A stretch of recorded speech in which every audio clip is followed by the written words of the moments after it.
Tesla stock down almost 50%. Even broad market indices dropping week after week. Investors are panicking, fearing a major crash is coming. But honestly, I don't understand why. If you're getting into investing and learning about wealth building, one of the first things you should understand is what a crash actually means and how to deal with it. But I get it. Theory and practice are two very different things. Emotions make everything harder. So today, let's look at stock market crashes rationally. Why I believe for the vast majority of investors, a crash is genuinely a gift, and why you should flip your emotions completely. Be happy when prices fall, and maybe even a little sad when they rise. Even if this current dip ends soon, you can use what you learned today to be better prepared for the next one. So grab a coffee and let's dive in. All right, let's get into it. Before we talk about why crashes are a gift, let's be fair.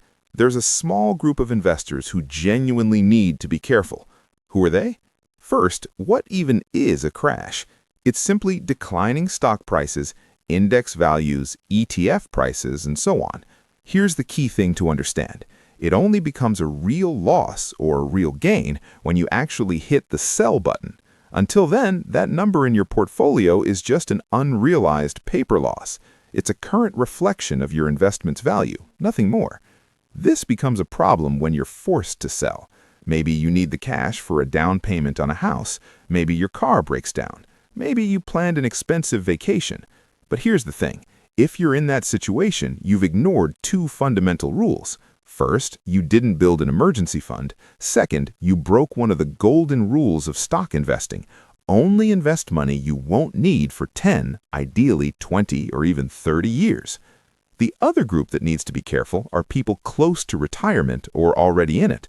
Imagine spending your whole life building wealth in the stock market, then right before you retire, a crash wipes out half of it in a few weeks. That's rough.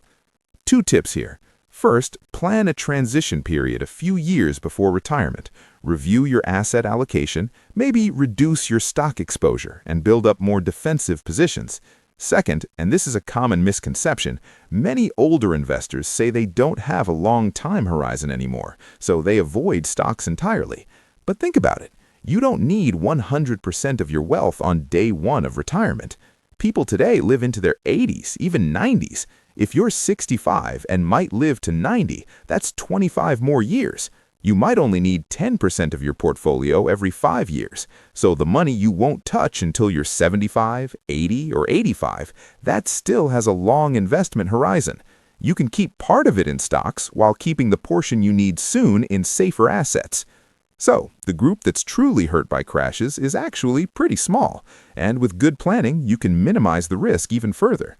Now let's talk about everyone else, the people for whom a crash is genuinely a gift. First, remind yourself, why are we investing in the first place?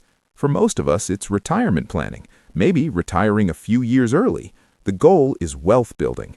And why do so many people use stocks and ETFs for this? Because compound interest over the long term is practically mathematical magic. It turns small amounts into large sums over time. Here's the key insight. The 5, 6, 7, or even 8% historical average return you hear about for global stock indices, that doesn't come in nice, steady increments. Some years are great, some years are terrible. But averaged out over decades, you land somewhere around those numbers. Now, there's something important to understand. It can be both a risk and an opportunity. It's called sequence of returns risk. It means this. While we can expect a certain average return over time, what really matters is the order in which those returns happen. Let's say two investors retire at different times and need to withdraw from their portfolios over 5 years. Investor 1 retires right as the market tanks. To cover their monthly expenses, they have to sell more and more shares because each share is worth less. Their portfolio gets depleted fast. Investor 2 retires when the market is climbing. They need to sell fewer shares each month because their holdings keep increasing in value. Their money lasts much, much longer. Same average return, completely different outcomes. Timing matters, at least when you're withdrawing money. But here's the good news. During the accumulation phase, when you're building wealth, this effect diminishes over time. In the early years, luck plays a huge role. But if you hold your stocks for 15, 20, or 30 years, your actual returns tend to converge toward that long-term average of around 7%. So what does this mean for most of us who are currently investing? I personally invest for the long term through regular contributions into globally diversified stock ETFs. I use an online broker that makes it easy and cheap to set up automated investment plans. Every month for years, I've just been buying into my ETFs consistently. After decades of investing this way, I'll have hundreds of different purchase points. When I look back at the end of my investing career, guess which investable purchase will have made me the most money? The one at the market high or the one at the bottom of a crash? The answer is obvious. Even though the average return of stock ETFs has historically been strong at around 7%, that average is made up of many individual purchase points. The purchases made at low prices are the ones that push the average return higher. Here's the key takeaway. Returns are made in the crisis. Now, why is this even more important for many of you? Look at the demographics of people watching videos like this, mostly younger people. That means most of us are in the wealth building phase. A crash today, in 2025, in 40 years, it might look like a tiny dip on the chart, a dip where you locked in incredible buying prices. Quick disclaimer, historical data doesn't guarantee future performance. But remember the sequence of returns concept? It works in reverse during accumulation. The earlier in your investing career a crash happens, the better it is for you. Since most of us have the longest part of our investing journey still ahead, a solid crash right now would actually be a gift for our long-term returns. Personally, I'd almost welcome seeing minus 30% in my portfolio. Why? Because I'm still investing new money every month. New purchases at lower prices benefit me tremendously. Okay, this is all very abstract and rational. How do you actually deal with the emotions when your portfolio is bleeding red? It's damn hard to trick your brain into thinking purely rationally. The emotions during a crash are brutal. And here's the ironic part. The investor who makes their very first investment at the bottom of a massive crash has hit the jackpot. But they're also the investor with the least experience, the one most likely to panic and swear off stocks forever. Let's put some things in perspective.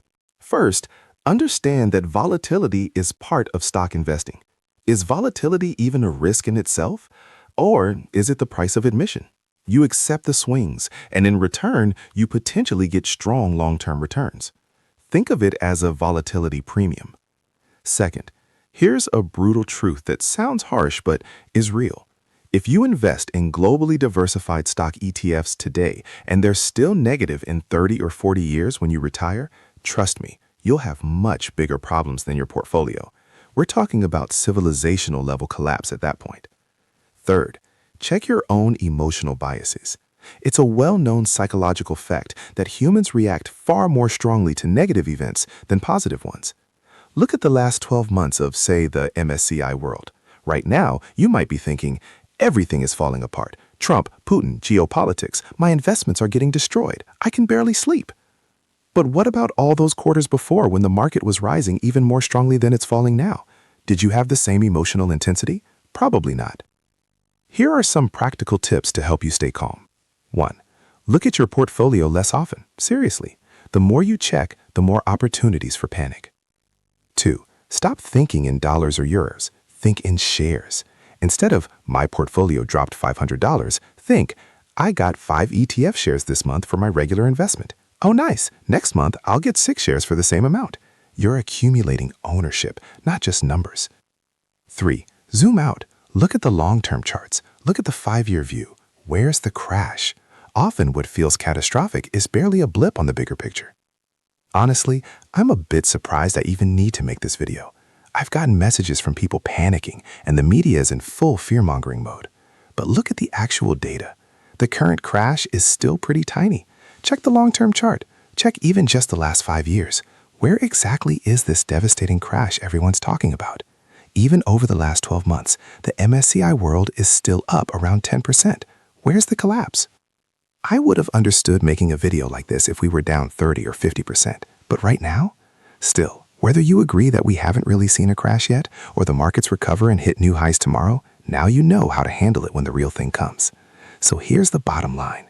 If you're in the wealth building phase with a long time horizon, a crash isn't your enemy, it's your opportunity.